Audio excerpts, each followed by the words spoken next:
Salam pemirsa CBN Indonesia dimanapun Anda berada, senang sekali kita boleh bertemu kembali dalam acara pembacaan buku Yesus Nama di Atas Segala Nama, tulisan dari Nyonya Ellen G. White. Dan pada saat ini, kita sudah memasuki halaman ke-178 dengan judul Penasehat Sejati. Dan saya undang pemirsa di rumah untuk kita boleh sama-sama membuka Alkitab kita di dalam Wahyu 2 ayat 4. Namun demikian aku mencela engkau, karena engkau telah meninggalkan kasihmu yang semula. Janganlah menyanjung diri kita sendiri sebagai anak-anak Tuhan, sementara kurangnya kasih Kristus dinyatakan oleh ketidakpedulian kita terhadap jiwa-jiwa yang untuknya Dia telah mati. Inilah tandanya anak-anak Tuhan dan anak-anak iblis. Setiap orang yang tidak berbuat kebenaran tidak berasal dari Tuhan. Demikian juga barang siapa yang tidak mengasihi saudaranya. Sebab inilah berita yang kamu dengar dari mulanya, yaitu bahwa kita harus saling mengasihi. Ya, jadi bagaimana di sini diberitahukan kepada kita bahwa ada perbedaan antara anak-anak terang atau anak-anak gelap, yaitu anak-anak Tuhan atau anak-anak setan.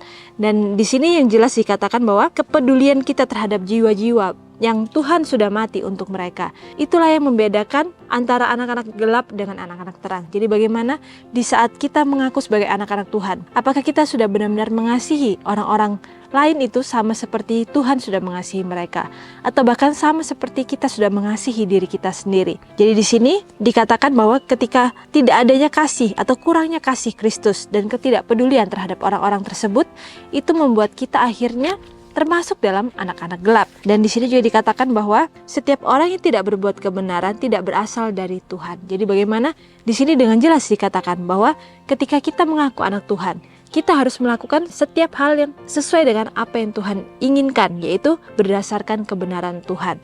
Jadi ketika kita hanya menyampaikan bahwa kita anak Tuhan, tetapi kita tidak melakukan hal-hal yang bersifat atau berdasarkan dengan kebenaran itu, maka kita sejatinya hanya berdusta saja. Dan di sini juga dikatakan bahwa sebab inilah berita yang kamu dengar dari mulanya. Jadi bagaimana? Dikatakan bahwa yaitu bahwa kita harus saling mengasihi. Kita tahu bahwa prinsip dari hukum Tuhan itu adalah berdasarkan karena kasih. Ketika Tuhan sudah mengasihi kita, Ia tidak menginginkan bahwa kita mempunyai kehidupan yang tidak baik. Dan di saat itulah Tuhan memberikan hukumnya. Jadi hukumnya itu bukan karena Tuhan tidak mengasihi kita, justru karena Tuhan mengasihi kita, sehingga Ia memberikan hukum itu. Dan ketika kita mengikuti setiap hukum-hukum Tuhan itu, contoh yang Tuhan sudah hidupkan ketika Ia berada di dunia ini, yaitu adalah salah satunya itu adalah kasih itu sendiri. Bagaimana kita harus saling mengasihi satu dengan yang lainnya. Dan di sini juga dikatakan bahwa kita tahu bahwa kita sudah berpindah dari dalam maut ke dalam hidup, yaitu karena kita mengasihi saudara kita.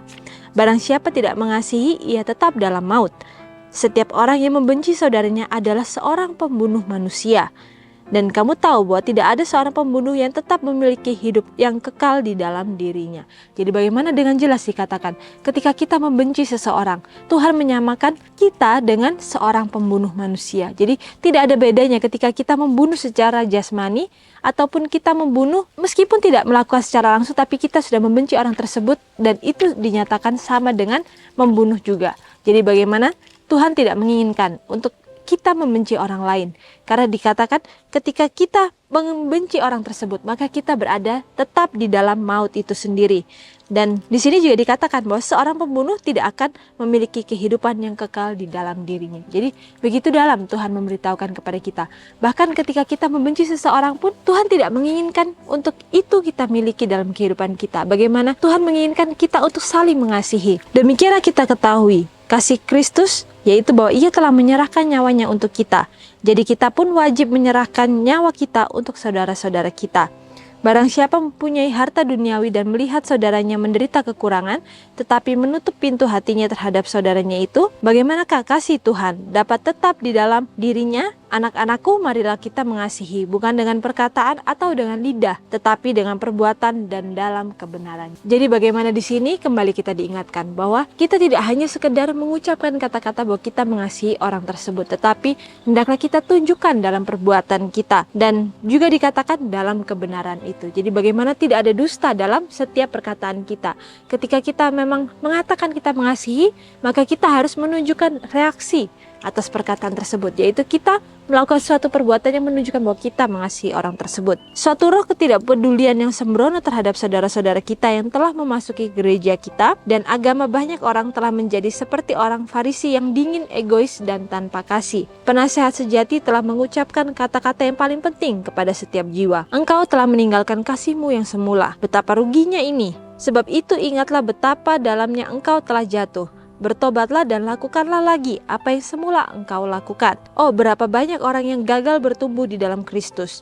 Kepala mereka yang hidup, alih-alih bertumbuh menjadi seperti Kristus, mereka malah menjauh dari Kristus dan memelihara unsur-unsur tabiat yang menunjukkan keserupaan dengan setan. Sifat jahat itu telah membuang setan keluar dari istana kerajaan di atas, dan itu juga akan mengeluarkan engkau dari keluarga Tuhan, kecuali jika engkau bertobat. Hatimu harus dilembutkan dan dibuat peka terhadap pengaruh roh Tuhan, agar engkau dapat tumbuh menjadi bait suci rohani di dalam Kristus. Orang-orang kudus di bumi harus mengasihi sebagaimana Kristus mengasihi, atau mereka tidak akan berpaling kepada Tuhan.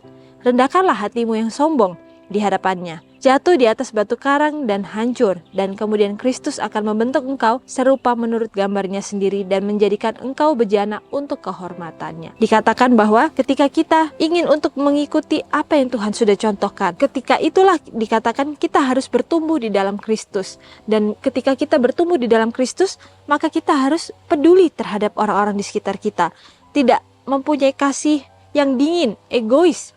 Jadi bagaimana ketika kita benar-benar mengasihi orang tersebut, itu harus kita tunjukkan. Dan jangan dikatakan kita menjadi seperti orang-orang Farisi, yaitu orang-orang yang merasa sudah benar diri dan kita sudah melakukan setiap hukum-hukum Tuhan, tetapi kita lupa untuk memberikan kasih itu terhadap saudara-saudara kita. Dan di sini juga dikatakan bahwa betapa ruginya sebab engkau telah jatuh ke dalam dosa. Karena itulah, di saat itulah kita akhirnya justru jatuh ke dalam dosa ketika kita merasa kita benar diri itu. Dan di sini juga dikatakan banyak orang gagal bertumbuh dalam Kristus. Kepala mereka yang hidup, alih-alih bertumbuh menjadi seperti Kristus, mereka justru menjauh dari Kristus. Jadi bagaimana roh benar diri itulah yang membuat kita akhirnya jauh daripada Kristus. Karena kita tidak merasa membutuhkan Kristus itu lagi. Dan di sini juga dikatakan bahwa sifat jahat itu telah membuang setan keluar dari istana di atas itu. Jadi itulah juga yang akan mengeluarkan kita dari keluarga Tuhan. Ketika kita merasa kita itu benar diri. Dan di saat itulah dikatakan juga bahwa kecuali kita mau bertobat, maka kita yang akan mengeluarkan diri kita dari keluarga Tuhan tersebut. Dan di sini juga dikatakan bahwa orang-orang kudus di bumi harus mengasihi sebagaimana Kristus mengasihi, dan mereka harus menjadi orang-orang kudus di surga. Kita tahu bahwa di surga itu tidak ada orang-orang yang tidak kudus, dan sifat kekudusan itu adalah tabiat yang harus kita bentuk setiap hari. Hari demi hari harus kita hidupkan dalam kehidupan kita masih di dunia ini. Dan ketika kita mau untuk menghidupkan karakter yang akhirnya menyucikan itu, di saat itulah Tuhan akan mengizinkan kepada kita supaya adanya ujian atau cobaan dalam kehidupan kita yang akhirnya bisa memurnikan karakter kita. Karakter atau tabiat itu tidak akan bisa diubahkan nanti ketika kedatangan Tuhan yang kedua kali. Dan karakter itulah yang harus kita usahakan setiap hari, karena kita mau untuk menjadi anak-anak Tuhan yang menurut, yang menyerahkan diri kita seutuhnya kepada Tuhan. Dan di sini juga dikatakan bahwa jika rasa simpatimu kering, berpalinglah kepada Tuhan. Rendahkanlah hatimu yang sombong di atasnya. Jadi bagaimana ketika kita mungkin tidak merasa bahwa kita mempunyai kasih terhadap orang-orang yang ada di sekitar kita, hendaklah kita mohon ampun kepada Tuhan. Kita jatuhkan diri kita, dikatakan di sini, jatuhkan dirimu di atas batu karang sehingga engkau hancur, dan saat itulah Tuhan akan membentuk dirimu kembali. Jadi bagaimana itu adalah sebuah kiasan yang bisa menggambarkan bahwa ketika kita mau datang kepada Dia dan kita mau untuk meminta ampun atas setiap kesombongan yang ada dalam hati kita, rasa kebenaran diri atas diri kita sendiri itulah yang harus kita serahkan kepada Tuhan. Dan hendaklah kita meminta hati yang baru, hati yang mau untuk diajar, hati yang mau untuk rendah hati, mendengarkan setiap tuntunan Tuhan dalam kehidupan kita. Dan di sini juga dikatakan renungkan lebih dalam. Apakah bukti bahwa Roh Kudus telah melembutkan hati saya? Jadi bagaimana di sini kembali kita diingatkan supaya kita merenungkan. Apakah Roh Kudus itu selalu kita dengarkan dan akhirnya bisa menuntun hati kita supaya menjadi lembut dan rendah hati di hadapan Tuhan?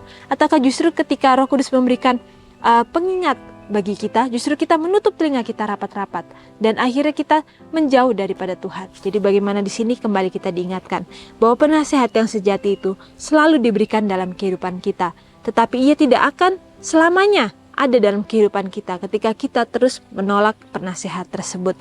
Jadi bagaimana ketika Tuhan masih memberikan penasehat, penolong bagi kita, hendaklah kita selalu mengikuti arahan daripadanya. Janganlah kita mengikuti kehendak-kehendak hati kita sendiri. Karena kita tahu bahwa kehendak hati kita itu adalah membawa kita menuju kepada maut itu sendiri. Jadi bagaimana melalui pembacaan firman Tuhan yang begitu indah ini kita kembali diingatkan supaya kita bisa mau menyerahkan hati kita sepenuhnya kepada Tuhan. Dan biarkan Tuhan yang menuntun kita dalam kehidupan kita. Dan janganlah kita merasa diri kita itu mampu tanpa Tuhan. Karena kita tidak akan mempunyai kedamaian yang sesungguhnya ketika kita berjalan dengan kehidupan kita sendiri. Dan sampai di sini acara pembacaan kita pada saat ini, dan sampai bertemu kembali dalam acara pembacaan yang selanjutnya.